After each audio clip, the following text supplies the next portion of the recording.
I think it's pretty much a done deal that Jimmy's going to Seattle. And I think a couple reasons why is I think that you kind of have to look at the optics of it. They've got 2 first-round picks and 2 second-round picks upcoming in the draft, correct, next year. So from a draft capital standpoint, they've got more than enough. And historically, we have seen teams that load up on those draft picks trade some of them away for assets. Mm-hmm. And Pete Carroll is, I think, either 69 or 72. He's up there in age, right? So you're telling me Pete Carroll is all in on a rebuild at this stage in his life? Probably not. I can't see him doing that piece of it. And here's the other piece of it. If you're the 49ers and Seattle wants him, and they're kind of calling your bluff, why wouldn't you wait if you're the 49ers? Mm-hmm. What do you have to lose, right? You don't, because you can release him at any time, correct? They clearly don't care about the optics and how it looks, because if they did, they would have released him already. Right. But the fact that they can wait it out and see what Seattle can give them, oh, by the way, might be a 3rd, 4th round pick for anybody else, but Seattle, we're going to have to get a 2nd round pick. If Seattle's going to say, no, you're just going to cut him. So the Niners wait, and they wait, and they wait, and they wait. And even so they could cut him like right before final cutdown date, and then Seattle brings him in. But now you got Derek Zoolander trying to learn your offense in a week.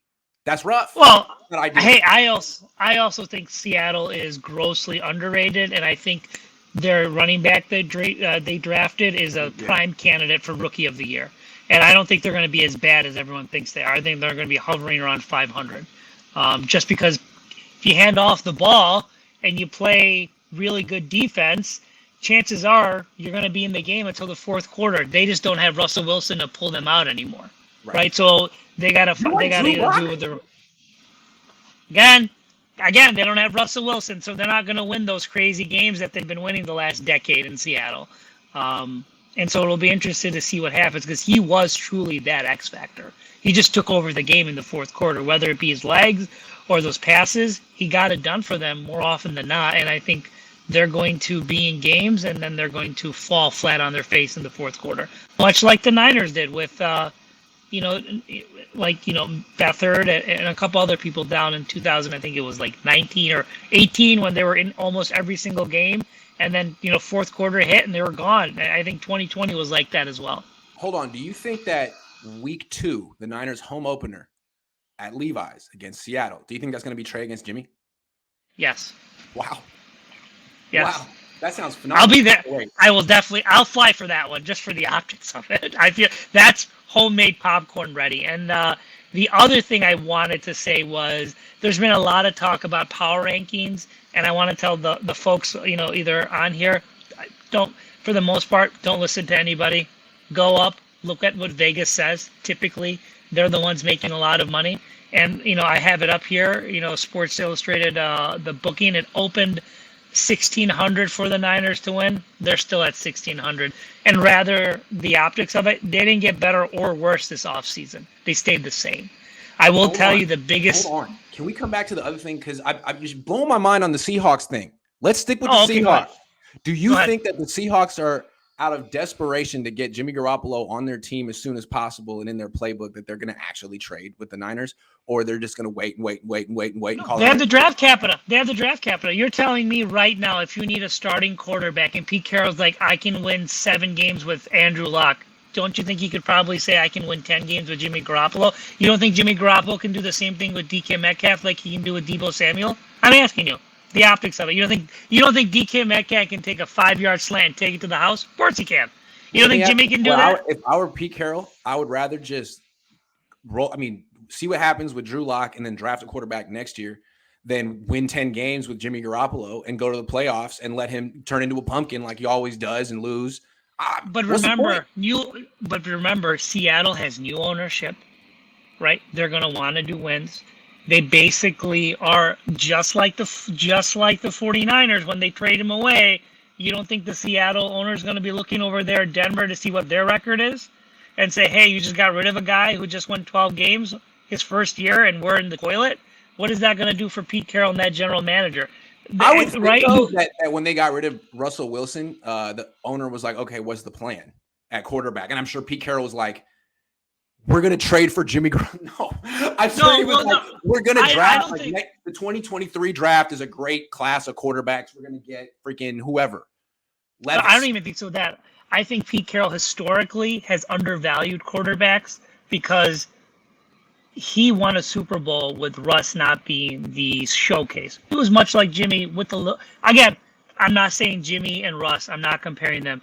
Russ has probably top 5 deep ball thrower I've ever seen in my life in a game and practice. He is amazing. There's no taking away from that. But he does have problems processing, and he takes a lot of sacks. So for all his playmaking ability, they won a Super Bowl with a really good front line and a historic secondary that was amazing. They did not win primarily on Russell Wilson's shoulders. He was 3rd or 4th in the line. The same thing can be said about Jimmy Garoppolo had the 49ers won last year. He was the 4th or 5th reason why, and it was the quick release and the decision-making and the non-superlative, young Russell Wilson was a lot better than any version of Jimmy Garoppolo. I'm not disagreeing with you, but I would say that secondary in Seattle was much better than anything San Francisco's throwing out. You know what they do have in common? Jimmy takes a lot of sacks too, so in that sense, he would fit right in. And Pete Carroll wants to run the ball, and he wants to keep it close until the 4th quarter. The best hander offer I've ever seen. So I think he does fit in a lot of ways. And before he got hurt, if you look up the stats, he played much better as the game went on than he did in the beginning. And to Pete Carroll, he can just be like, hey, listen, we can still be in a play. Right. The clutch. Give me that one big deep throw at the end of the game. Well, Jimmy won't give you that, but he can.